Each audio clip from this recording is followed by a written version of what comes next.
Today what we're going to do is grind coffee. Yes, so exciting. However, you know, what misery our lives would be without it.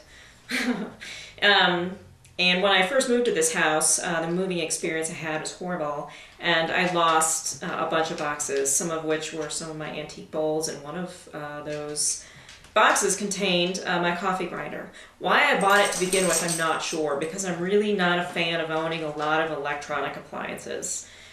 Because if you lose electricity, you know, you're kind of screwed. I have one coffee grinder, it's about 120 years old, it's up on the shelf right there. I'll show that to you another day. Today what we're going to do is grind coffee using a blender.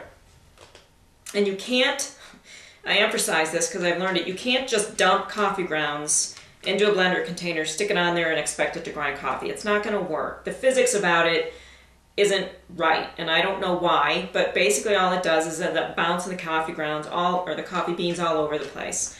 What you need to do instead is just get your blender. This is not an expensive blender. I think I paid $15 for it about 15 years ago.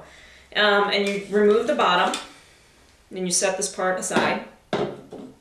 Then you take a narrow-mouthed or regular-mouthed mason jar. You cannot use a wide-mouthed jar for this. Okay? If you have something fancy like a Vitamix, I don't know if these jars will fit or not. I hope to find out because I would like a Vitamix someday. Then you take your coffee beans, your whole coffee beans, and you put them in a jar. This is all I have left right now. You screw the bottom of the blender onto the jar, just like that. Then you take your blender, you just put the jar right on there, and then you select a pulse option. I'm just going to use chop.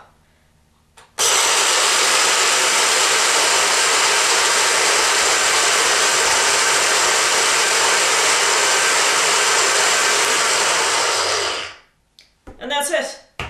You know, the nice thing about this is you can grind almost as much coffee as you want at a time. With some of those coffee grinders, it limits you with how much you can grind. But I like to grind enough coffee for a couple of days.